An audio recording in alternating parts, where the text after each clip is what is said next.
Assalamualaikum warahmatullahi wabarakatuh. Waalaikumsalam warahmatullahi wabarakatuh. Baiklah anak-anak sekalian, hari ini kita akan mempelajari tentang transformasi geometri, khususnya yaitu refleksi. Nah, Bapak juga sudah membawa media pembelajarannya, yaitu papan transmat atau transformasi geometri. Nah, papan transmat ini akan membantu kita untuk memahami konsep refleksi. Ya.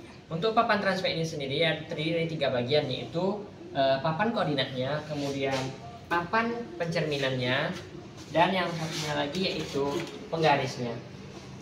Dan yang kita refleksikan hari ini yaitu titik, ruas garis, dan bidang. Oke, yang pertama kita akan merefleksikan suatu titik. Untuk anak-anak sekalian, boleh angkat tangan siapa yang mau maju ke depan untuk menentukan titik mana yang akan kita refleksikan. Pak, Ya baik, silakan Ani.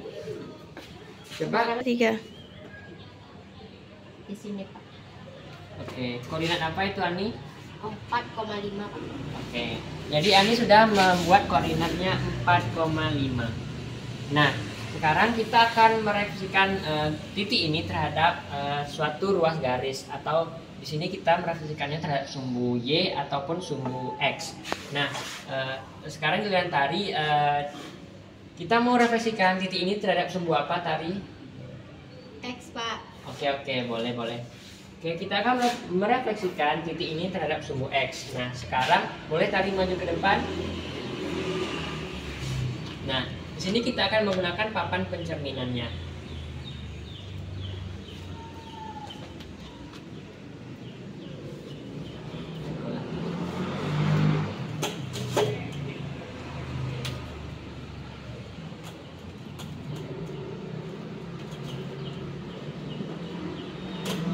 Oke, kita akan refleksikan terhadap sumbu X. Coba Tari titikkan di cermin sebelah sininya. Titikkan titik Ani tadi yaitu 4,5 ya. Nah, sekarang Tari coba titikkan kembali pada sisi selanjutnya. Oke. Kemudian kita akan mencerminkan ini terhadap sumbu X ya. Maka hasilnya akan diperoleh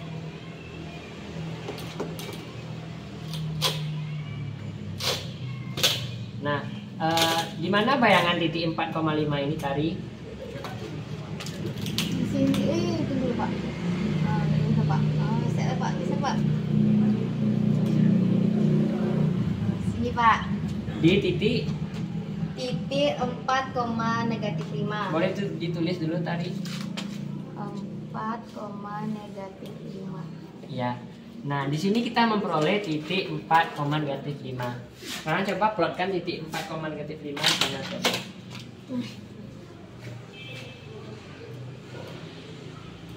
Nah, di sini kita memperoleh titik bayangan dari titik awalnya itu 4,5 dan titik bayangannya itu 4,-5. Sekarang boleh Tori duduk kembali. Sekarang kita beri nama untuk titik pertama. Titik awalnya itu adalah titik A. Nah, kemudian titik bayangannya itu adalah titik A aksen. Nah, sekarang coba Aksennya, kita Pak. Ya. Nah, sekarang coba kita lihat bagaimana jarak titik A terhadap sumbu X. Bagaimana jaraknya? Berapa jarak titik A terhadap sumbu X? Coba dihitung. 5 Pak. 5 Oke, satuan. 5 satuan. Kemudian bagaimana jarak titik A aksen terhadap sumbu X? Sama Pak, 5 satuan juga. Oke, jadi di sini ketika kita mencerminkan suatu titik terhadap suatu sumbu pencerminannya, maka titik bayangannya dan titik awalnya akan berjarak sama dengan titik sumbu pencerminannya. Kita terlihat di sini bahwa titik A berjarak 5 satuan terhadap sumbu X. Kemudian titik A aksen juga berjarak sama, yaitu sebanyak 5 satuan juga. Oke, sekarang kita akan mencoba untuk merefleksikan suatu ruas garis. Nah, seperti yang kita ketahui bahwa ruas garis dapat dibentuk dengan minimal terdapat 2 titik. Oke.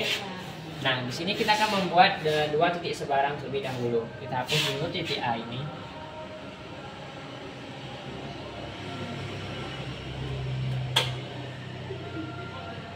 sekarang coba Tari yang menentukan titik sebarang untuk dua titik sebarang untuk membuat garisnya. Nah, sekarang coba Tari tentukan dua titik sebarang untuk membuat satu ruas garisnya. Oke, Pak.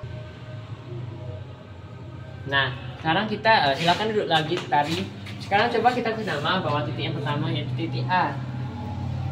Kemudian titik yang kedua adalah titik B. Di sini kita akan mencerminkan titik AB terhadap suatu sumbu.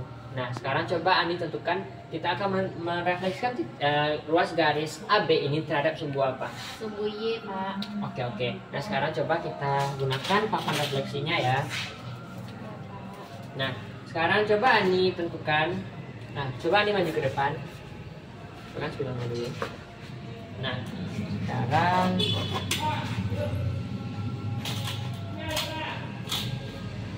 Nah, sekarang Ani coba gariskan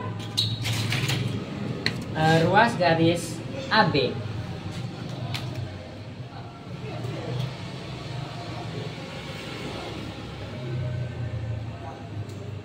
Sudah, Pak. Nah, dan sekarang kita akan merefleksikan ruas garis AB ini terhadap sumbu Y ya. Kita gunakan papan refleksinya dulu. Nah, sekarang coba Ani gariskan kembali.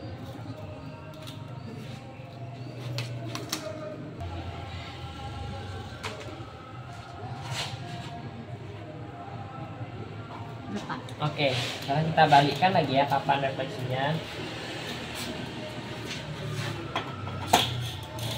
Dan akan diperoleh ruas garis AB-nya di sini. Kita tekan titiknya. Nah, coba Ani tulis dulu koordinat. Koordinat awalnya tadi apa nih? Yang A. Tulis A. Atau negatif 4,4. Kemudian B. Iya. Negatif 4,3. Nah, sekarang untuk cerminan dari titik A-nya itu adalah titik A aksen. A aksennya di mana nih? Di 4,4, Pak.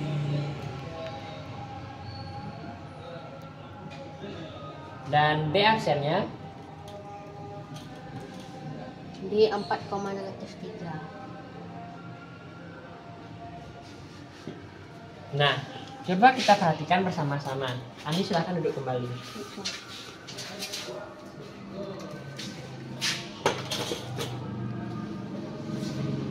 Di sini terlihat bahwa kita menggunakan titik awalnya itu A negatif 4,4 dan B negatif 4,3. Nah, titik A dan B, dan kita mencerminkan titik AB ini, ruas garis AB terhadap sumbu Y. Nah, tadi kita memperoleh titik A aksen atau bayangannya yaitu 4,4, yaitu di sini. A aksen. Kemudian bayangan dari titik B itu sendiri berada di 4,-3. Itu berada di sini. Nah, sekarang coba kita perhatikan bersama-sama titik A aksen dan titik B aksen. Bagaimana panjang titik A aksen dan B aksen? Coba kita hitung dari atas.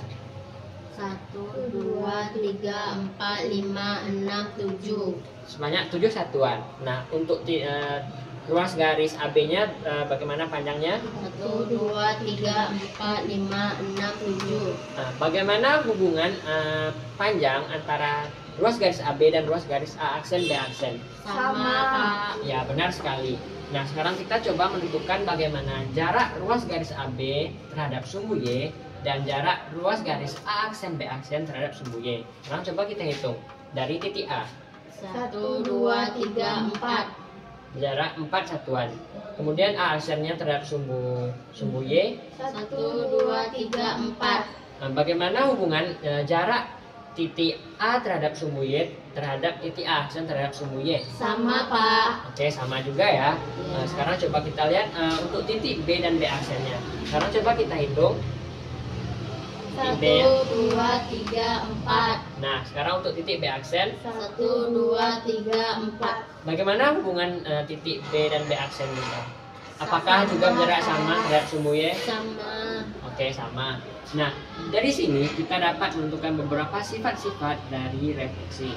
Tadi kita merefleksikan suatu ruas garis AB dan menghasilkan ruas garis A aksen B aksen dengan panjang yang sama terhadap ruas garis AB. Kemudian jarak ruas garis AB terhadap sumbu Y juga berjarak sama dengan ruas garis A aksen B aksen terhadap sumbu.